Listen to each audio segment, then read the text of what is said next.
নমস্কার বন্ধুরা, SM cooking চ্যানেলে সকলকে স্বাগত। আজকের রেসিপি মাছের মাথা এবং সবজি দিয়ে একটা চচ্চড়ি আমি বানাবো। একটু অন্যরকম রেসিপি করার চেষ্টা করেছি, দেখুন আপনাদের পছন্দ হয় কি না। মাছের মাথা আমি নুন হলুদ মাখিয়ে ভেজে নিয়েছি। কড়াই গরম করে তাতে তেল দিয়ে দেবো।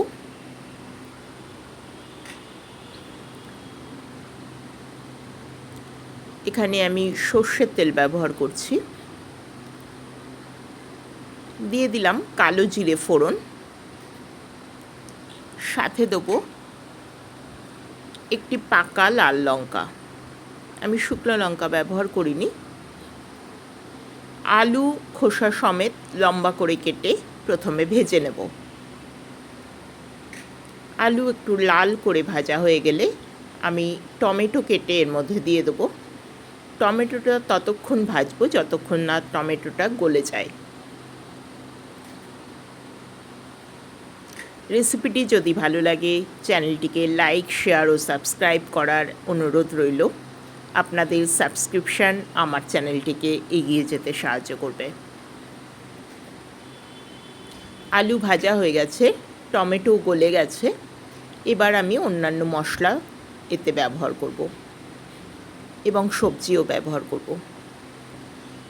এখানে আমার ঘরে একটি লাউ ছিল, একটা ছোট লাউ আমি দিয়ে দিব এবং বেগুন লম্বা করে কেটে দিয়ে দিচ্ছি।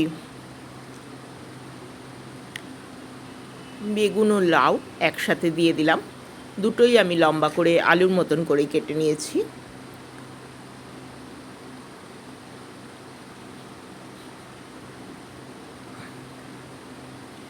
আগেকার দিনে ঠাকুমারা বলতেন যে সবজি একই রকম সাইজ করে কাটলে দেখতে ভালো লাগে, খেতেও ভালো লাগে। তাই আমি সেই ধারাটি আজ পর্যন্ত বজায় রেখেছি। আমি এখানে একটা মশলা বানিয়ে নিয়েছি, সেটা হচ্ছে দই, এর মধ্যে হলুদ, লঙ্কা গুঁড়ো, জিরের গুঁড়ো এবং ধনের গুঁড়ো দিয়ে কয়েক দানা চিনি এবং নুন দিয়ে আমি ভিজিয়ে রেখেছিলাম, সেটাই আমি এখানে দিয়ে দিচ্ছি। ঝালের জন্য একটু লঙ্কার গুঁড়ো আমি এখানে ব্যবহার করেছি। সমস্ত মশলাই আমি গুঁড়ো মশলাগুলোকে দইয়ের সাথে মিশিয়ে নিয়েছিলাম। এবার ঢাকা দিয়ে রান্না হতে দেব যতক্ষণ না মশলা কষানো হয়ে যায়।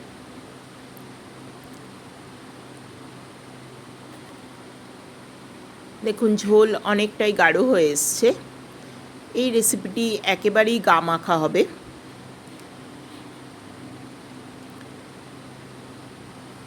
আর মাছের ক্ষেত্রে বলে রাখি, এটা আপনারা রুই বা কাতলা মাছের মাথা দিয়ে করতে পারেন, তবে আমার ঘরে এই মুহূর্তে একটি পাঙ্গাস মাছের মাথা ছিল, সেটা দিয়ে আমি বানাচ্ছি। যে মুড়োটা আমি ভেজে রেখেছিলাম সেটাই আমি ভেঙে দিয়ে দিচ্ছি এখানে। যদি মুড়ো বেশি থাকে তাহলে আপনারা আস্ত আস্ত মুড়ো ব্যবহার করতে পারেন। একটু মুড়োটা দিয়ে কষিয়ে নিয়ে আবার সামান্য একটু জল দিয়ে আমি ঢাকা দিয়ে দেবো।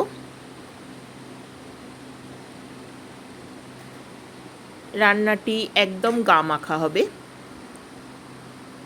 দেখুন রেসিপিটি একদম রেডি, কোনো রকম ঝোল এতে নেই, একদম গা মাখা রান্না হয়েছে। ভাতের সঙ্গে আশা করি রেসিপিটি আপনাদের পছন্দ হবে। রেসিপিটি ভালো লাগলে চ্যানেলটিকে সাবস্ক্রাইব করবেন। ধন্যবাদ।